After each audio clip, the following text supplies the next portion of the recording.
उत्तर प्रदेश की 25 करोड़ जनता के नाम आधी रात मुख्यमंत्री का एक ऐसा सीक्रेट खत।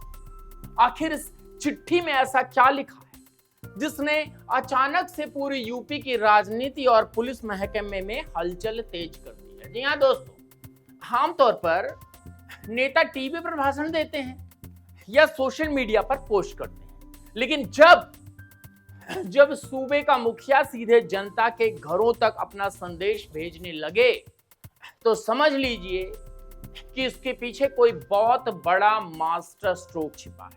जी हाँ, मास्टर स्ट्रोक छिपा है। क्या यह सिर्फ एक नवरात्रि की शुभकामना है या फिर उन दंगाइयों और उपद्रवियों के लिए एक खुली चेतावनी जो त्योहार के सीजन में माहौल बिगाड़ने की फिराक में रहते हैं? क्या योगी ने इस एक चिट्ठी से विपक्ष की जातिवाद वाले पूरे इकोसिस्टम को ध्वस्त कर दिया है? क्या जो समाजवादी पार्टी के तरफ से बयान आ रहा था कि साहब मार दिया है इसको, अतीक को, तो बदला लेंगे, कितना सही है? दोस्तों, आपसे अनुरोध है, आप भी कमेंट्स बॉक्स में दो राय, मतलब कुछ दो शब्द जरूर लिख दें, अपनी राय जरूर बताएं। दरअसल मैं आपको बताऊं, ये जो पूरा वाकया है, राजनीति में कभी कभी एक पन्ना, एक साधारण सी चिट्ठी वो काम कर जाती है जो हजारों रैलियां और हजारों भाषण नहीं करता। ये सैकड़ों रैलियां और हजारों भाषण नहीं करता। जब हमारी मैनेजिंग एडिटर, मैं भी सोच रहा था, मैंने कहा यार क्या होगा इस खबर, तो जब हमारी मैनेजिंग एडिटर श्वेता ने न्यूज डेस्क पे जब ये एक विशेष प्रकार की चिट्ठी मेरे हाथ में दी, तो पहली नजर में मुझे लगा कि ये मुख्यमंत्री योगी आदित्यनाथ की तरफ से जनता के लिए सिर्फ एक नवरात्रि संदेश है। लेकिन दोस्तों, जब मैंने इस चिट्ठी के शब्दों की गहराई में गोता लगाया, मतलब मैंने ध्यान से पढ़ा, जब मैंने इसके पॉलिटिकल डिकोडिंग की, तो मेरे रोंगटे खड़े हो गए और आपको भी समझ में आएगा कि दरअसल है क्या। दोस्तों, ओनली न्यूज 24x7 पर मैं सौरभ मिश्रा सिर्फ आज आपको यह खबर नहीं बताऊंगा, आज मैं इस चिट्ठी का वो चीरफाड़ विश्लेषण करूंगा जिसे देखकर लखनऊ से लेकर दिल्ली तक बैठे राजनेताओं के पसीने छूट गए। आखिर योगी आदित्यनाथ को अचानक सीधे जनता को पत्र लिखने की जरूरत क्यों पड़ी? इस चिट्ठी में शक्ति उपासना और राम राज्य का वो जो जिक्र है, वो काम, वो जो है एक तरह से कहें कि बहुत बड़ा काम है, और वो किन लोगों के लिए सीधा अल्टीमेटम है। आज हम बताएंगे कैसे बाबा ने इस एक खत से यूपी के हर घर में अपनी पैठ बना ली और कैसे उन उपद्रवियों की नींद हराम कर दी है जो रामनवमी पर पत्थरबाजी के सपने देख रहे थे। दिल थाम कर बैठी, क्योंकि ये चिट्ठी सिर्फ कागज नहीं है, सनातनियों के लिए एक शंखनाद है। जी हाँ दोस्तों, शंखनाद। और मैं आपको एक चीज और बता दूं, सबसे पहले आपको समझना होगा कि इस खत का असली गेम क्या है। दोस्तों, उत्तर प्रदेश जो है वो कोई छोटा देश का छोटा राज्य नहीं है। 25 करोड़ से भी ज्यादा की आबादी है। यहां जब कोई मुख्यमंत्री आदेश देता है तो वो अधिकारियों की फाइलों में, प्रेस रिलीज में या न्यूज चैनलों की डिबेट में दब कर नहीं रह जाता। जी हाँ, लेकिन योगी आदित्यनाथ कोई आम राजनेता नहीं है, वो एक गोरक्ष पीठाधीश्वर हैं। वो जानते हैं कि जनता और उनके बीच कोई बिचौलिया नहीं होना चाहिए, समझ रहे ना आप? इसलिए उन्होंने सिस्टम को बाईपास कर दिया और सीधा एक पत्र यूपी के वासियों के नाम लिख डाला।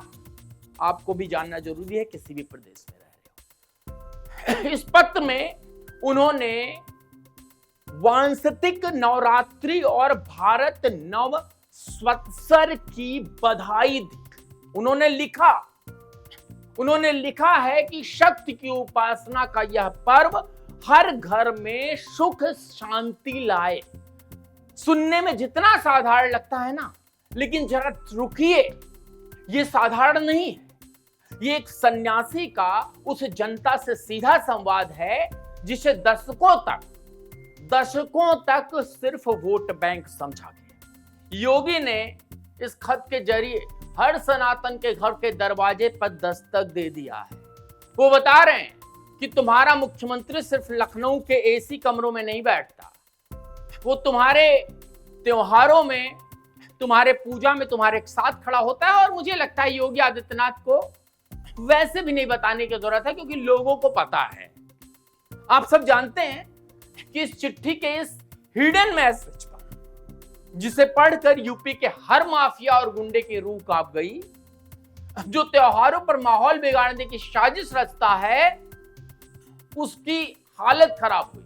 याद कीजिए वो पुराना उत्तर प्रदेश, जब नवरात्रि आती थी ना, रामनवमी का जुलूस निकलता था तो छतों से पत्थर बरसते थे। लोग अपनी बेटियों को मेले में भेजने से डरते थे। त्योहारों की जो खुशियां थी, उनमें जो है वो खुशियां नहीं हुआ करती, बल्कि कर्फ्यू और खौफ का दूसरा नाम हुआ करते थे, मेले का नाम। लेकिन योगी ने अपनी इस चिट्ठी में शक्ति उपासना का वो जिक्र किया है, वो सिर्फ मंदिरों में बजने वाली घंटियों तक सीमित नहीं है। वो शक्ति यूपी पुलिस के उन कमांडोज का भी है जो सड़कों पर गश्त लगा रहे हैं। योगी आदित्यनाथ ने इस खत के जरिए बिना कोई कड़ा शब्द इस्तेमाल किए पूरे प्रदेश के असामाजिक तत्वों को एक कड़ा संदेश दिया है।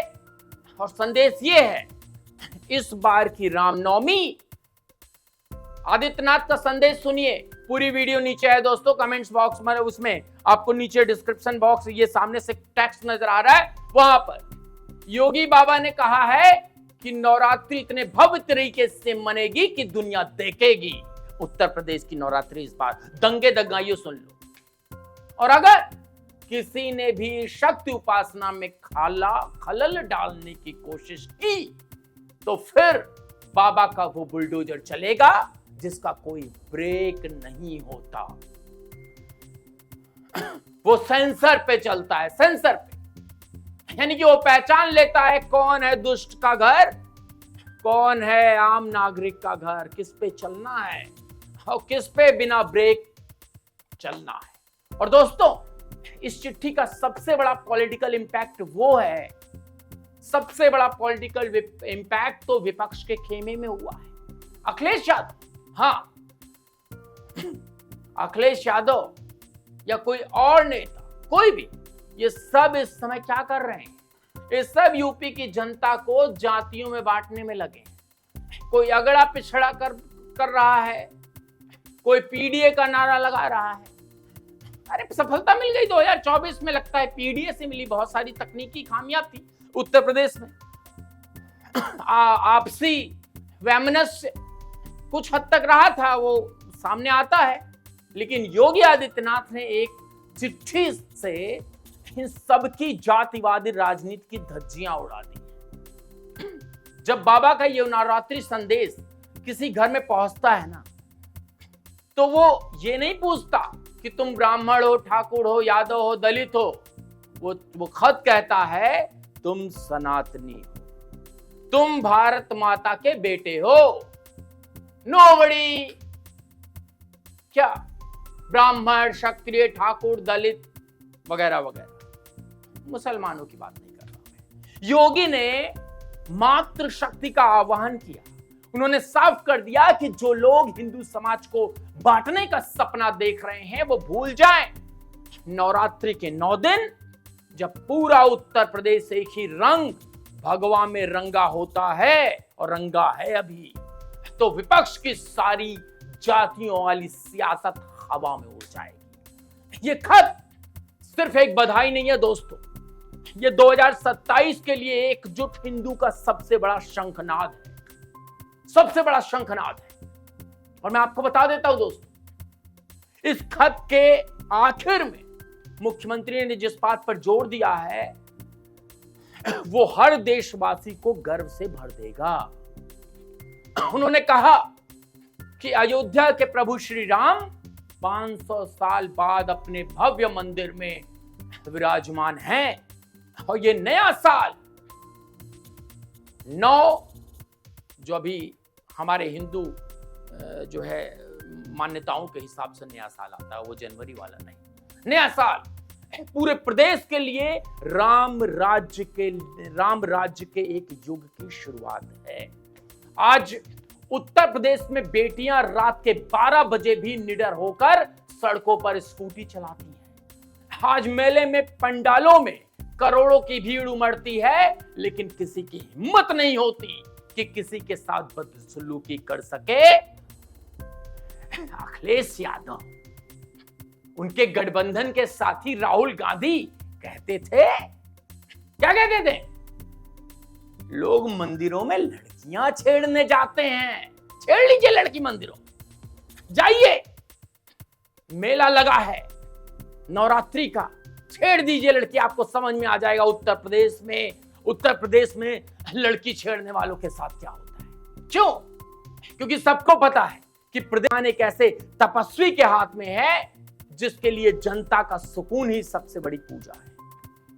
योगी का ये पत्र उस बात की गारंटी है कि यूपी में विकास का पहिया भी घूमेगा और आस्था का सम्मान भी होगा। जी हां दोस्तों, अगर मैं 1% भी गलत हूं तो आप बता दीजिए, 1% भी गलत। और दोस्तों, आज ओनली न्यूज 24x7 के इस मंच से हमने मुख्यमंत्री के इस साधारण से दिखने वाले पत्र का जो असाधारण विश्लेषण किया, वो इस बात का सबूत है कि नए भारत की राजनीति अब सिर्फ भाषण से नहीं बल्कि दिलों के कनेक्शन से चल रही है। आपको क्या लगता है? आपको क्या लगता है दोस्तों, योगी आदित्यनाथ का सीधे जनता को पत्र लिखना क्या सिर्फ एक परंपरा है, या फिर यह विपक्ष के जातिवाद और दंगाइयों के खिलाफ एक बहुत बड़ा मास्टर स्ट्रोक है? आज भी मानते हैं और बहुत सारे लोग मानते हैं कि इस देश में सनातन ही सर्वश्रेष्ठ है, लेकिन कुछ लोग नहीं समझते। दोस्तों, आप क्या मानते हैं? आप क्या मानते हैं कि यूपी में अब जो है असली राम राज आ चुका है, जहां हर त्योहार बिना खौफ के मनाया जाता है? सही है कि नहीं? अपनी बेबाक राय कमेंट्स बॉक्स में जरूर लिखें और अपनी ताकत दिखाएं। इस वीडियो को इतना शेयर करें, इतना वायरल करें कि बाबा का ये संदेश यूपी के हर मोबाइल तक तो छोड़िए, देश के कोने कोने में पहुंच जाए। आप देख रहे थे ओनली न्यूज 24x7, मैं था सौरभ मिश्रा। बहुत बहुत धन्यवाद।